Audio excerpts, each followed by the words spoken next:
Stage 1. The student. You're 23. You are 3 years into medical school in a city that is not the city you grew up in, because the city you grew up in did not have a medical school worth attending, and because leaving was always the plan. You are good at this. Better than good. The professors who matter have noticed, and the ones who notice tend to give you things. Extra time in the lab. Access to cases that second years don't usually see. The quiet mentorship that happens in corridors rather than classrooms, and that teaches you more than the curriculum does. You grew up in a neighborhood where the hospital was 40 minutes away by bus, and where people made decisions about whether something was serious enough to justify the bus and the wait and the cost. And sometimes they made the wrong decision, and sometimes the wrong decision killed them. You became a doctor because of this. Not in the abstract way that people say they became doctors because they wanted to help. In the specific way. The neighbor who waited 3 days with chest pain because the copay was too high. The woman 2 streets over who delivered her baby at home because the insurance lapsed. You carry these people into every class. You carry them like a debt you are training to repay. You do not know yet the specific form the repayment will take. You just know that the distance between medicine and the people who need it most is the problem you came here to solve. The curriculum does not teach you how to solve it. You will figure that out yourself. Stage 2. The residency. You're 27. You are exhausted in a way that has become your baseline state. 30-hour shifts.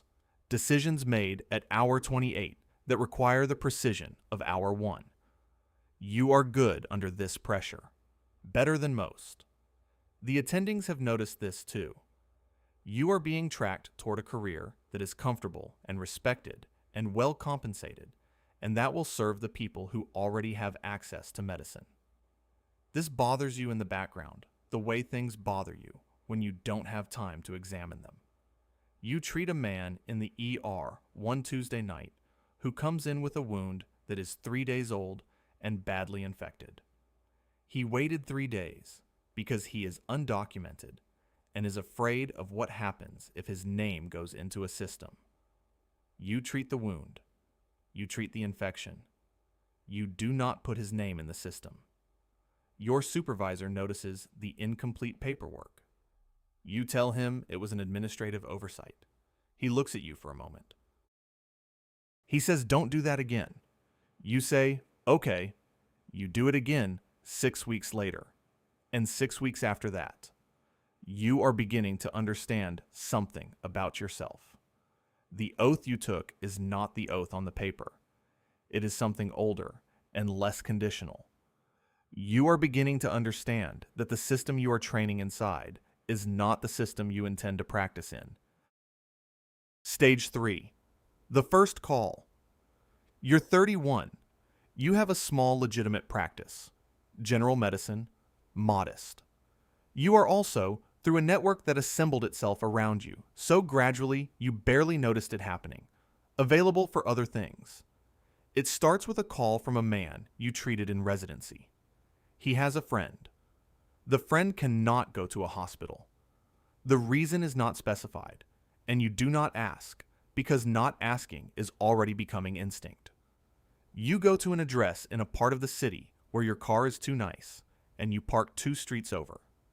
The friend has a broken arm, set wrong, healing badly. You reset it. You have what you need in the bag you have started carrying everywhere because you have been anticipating this moment without naming it. You charge nothing. The man tries to give you money. You take it because taking nothing creates a different kind of obligation, and because you have started to understand the economics of this world. You drive home. You sit in your car. You feel something that is not quite guilt and not quite satisfaction. Something between them. Something that has no clean name because it exists in the space between the medicine you trained for and the medicine you are beginning to practice. You go inside. You sleep. You wake up. Your phone has two new messages. Different numbers. Same kind of need. You answer both. Stage 4. The network. You're 34. You did not build the network. The network built itself around you because the need existed before you arrived, and because word travels faster in the invisible world than anywhere else.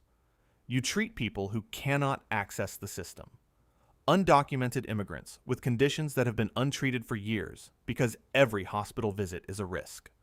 Sex workers who need care they cannot receive without judgment or exposure.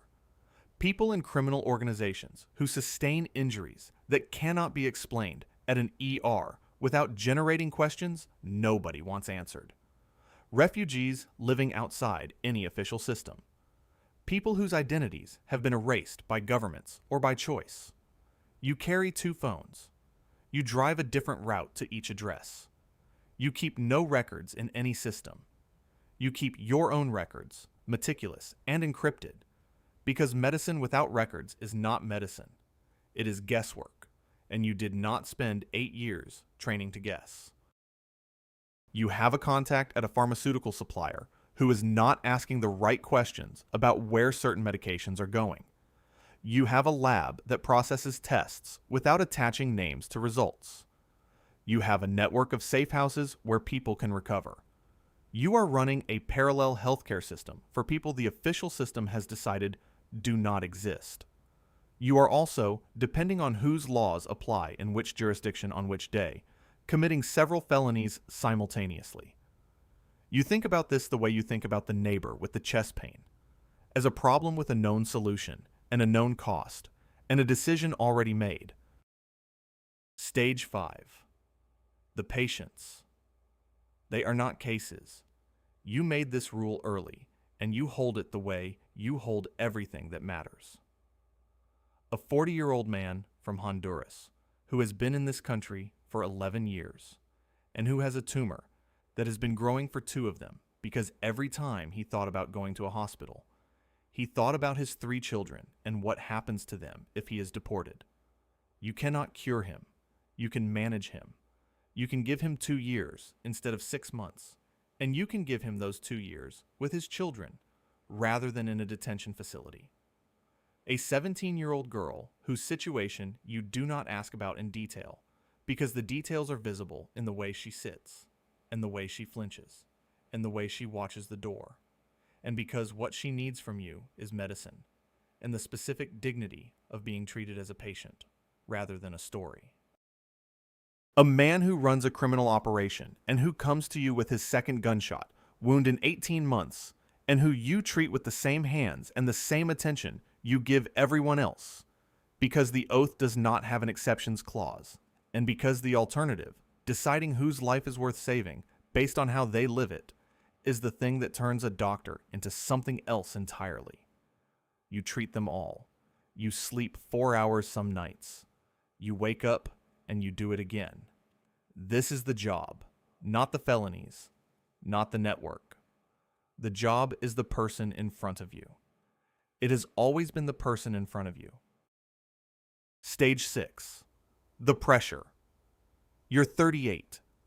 The legitimate practice is cover and also real, and the balance between them requires constant management. Your legitimate patients are real patients who deserve real attention, and you give it to them, and then you give what's left to everyone else. What's left is less than it used to be. You are tired in a way that is different from residency tired. Residency tired was physical. This is something that goes deeper. You have seen things in 4 years of this work that the medical system you trained in was not designed to show you. The specific damage that poverty does to a body over decades. The way untreated conditions become catastrophic ones through the simple mechanism of access denied. You have also seen the other side. The criminal organizations that use your services and whose operations you are now embedded in, whether you intended to be or not. A man who works for a man who works for someone whose business you know better than you should. He tells you things while you treat him, not intentionally. People talk when they are in pain, and when they trust the person treating them, and trust in your world is the currency that everything runs on. You know things now that are dangerous to know. You have been knowing them for 2 years. Nobody has moved against you. You understand that this is because you are useful, and that useful is the condition that protects you, and that useful is not the same as safe, and that the distance between them is something you think about at 4 a.m. when the phone is quiet and the thinking is loudest. Stage 7. The close call. You're 41. A patient dies, not through negligence, through the unavoidable reality of treating a serious condition without the equipment that a hospital would have. You did everything correctly. The outcome was always probable. You know this. Medicine knows this. The person who brought the patient to you does not know this, and does not want to know this, and responds with the grief of someone who needs somewhere to put their pain. They put it in your direction. For 3 weeks, you do not know what this will mean. You have no legal protection. You cannot report the death. You cannot defend yourself in any official capacity without revealing everything. You wait. Your contact, the man who has managed the network's logistics for 6 years, tells you it has been handled. You ask what handled means. He tells you it means you can continue working. You understand that handled contains things you are not going to be told, and that not being told is itself a form of protection, and that you have now been protected by the network in a way that deepens your obligation to it. You are further inside than you were last month. You are further inside than you intended to be when this started. You are not sure when you intended to be where you are now. You treat the next patient. You treat the one after that. The work continues. The work always continues. Stage 8. The question. You're 44. A young woman comes to you. She is 22. She is pre-med. She found you through a chain of connections so indirect it took her 4 months, and she tells you this with the specific pride of someone who has solved a difficult problem. She wants to learn from you, not the legitimate practice. This. She has grown up in the same kind of neighborhood you grew up in, and she has made the same calculation you made, and she is sitting across from you with the same expression you wore at 23, when the plan was still clean and the cost was still theoretical. You look at her for a long time. You think about what you would tell her, that the work is necessary, that it will cost her things she cannot currently price because she doesn't know yet what she has to lose, that the oath she is about to take will mean something different to her than it does to her classmates, and that this difference will isolate her in ways that are permanent. That she will be good at it, and that being good at it will pull her further in until inside is simply where she lives. You think about whether you would do it again. You think about the neighbor with the chest pain, the woman who delivered at home, the man from Honduras and his 2 years with his children. You tell her to finish medical school first. You tell her to call you when she graduates. You tell her nothing else. She nods. She leaves. You sit in your office for a while. You already know she will call. You already know you will answer. The work finds the people it needs. It always has. Stage 9. The reckoning. You're 48. The federal investigation has been running for 14 months before you find out about it. You find out the way you find out most things in this world. Indirectly.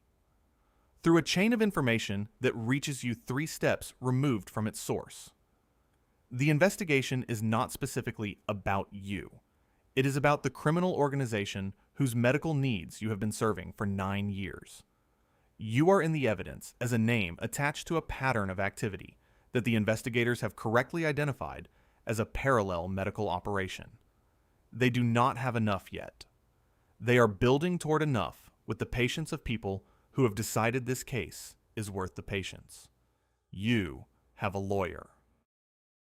A real one, expensive, who practices in the specific area where criminal law and medical law intersect, and who has heard versions of your situation before, and who tells you your options with the directness of someone who has stopped softening options for clients who need to hear them clearly.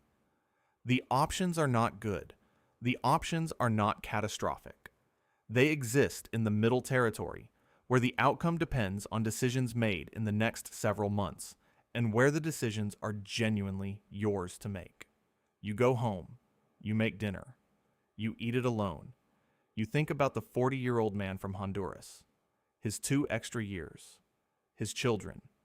You think about every person you treated who had nowhere else to go. You think about the girl at 22 who found you in 4 months and who graduated last year and who you have been training for 8 months and who is not yet far enough in to be in the evidence. You make 2 phone calls. The first is to your lawyer. The second is to the girl. You tell her to stop. You tell her to build the legitimate practice and to be patient, and that the network will find her when the time is right. She asks what is happening. You tell her nothing she needs to know right now. She is young enough to still accept this. You hang up. You sit in your kitchen. The city outside is ordinary and full of people who need things they cannot access. That has not changed. That will not change. You have changed it for some of them. That is the ledger you choose to look at. The other ledger exists. You look at that one too. You sit with both of them. This is the most honest thing you know how to do. Stage 10. The after. The plea takes 9 months to negotiate. You cooperate with the investigation into the criminal organization. You provide medical records, your own encrypted records that you maintained for exactly this kind of accounting, that document the treatment of 847 patients over 13 years. You provide no information that identifies any patient. Your lawyer argues this successfully. The patients are protected. You plead to 2 counts. The sentence is 18 months and a permanent revocation of your medical license. You serve 14. You come out at 51 with no license and a body of work that exists in those encrypted records and nowhere else. You write, not a memoir, a clinical documentation of what you saw, conditions untreated for years, diseases that the official system never counted because the people who had them were never in the system to be counted. The gap between the medicine that exists and the medicine that reaches people. You send it to 3 public health researchers who you do not know personally and who do not know you. One of them publishes a paper citing an anonymous clinical source. The paper is read in the right places. Small policy changes follow. The kind of changes that are invisible until someone maps the downstream effects 10 years later and finds that things shifted. You live in a small apartment. You consult, informally and without compensation, for a nonprofit that serves undocumented communities. You are not practicing medicine. You are doing everything adjacent to it that your license no longer permits, and that your knowledge still makes possible. The girl, the one who is 29 now, and who has a legitimate practice in the neighborhood where you both grew up, calls you every 2 weeks. She does not ask about the network. She asks about cases, hard ones, the ones where the medicine is clear and the circumstances are not. You talk through them together. You tell her what you know. She does what needs to be done. The work continues. It was never about you. It was always about the work. The work doesn't need your license. It just needs someone willing to do it. It always finds someone willing to do it. It found you once. You made sure it found her. That is enough. That has always been enough.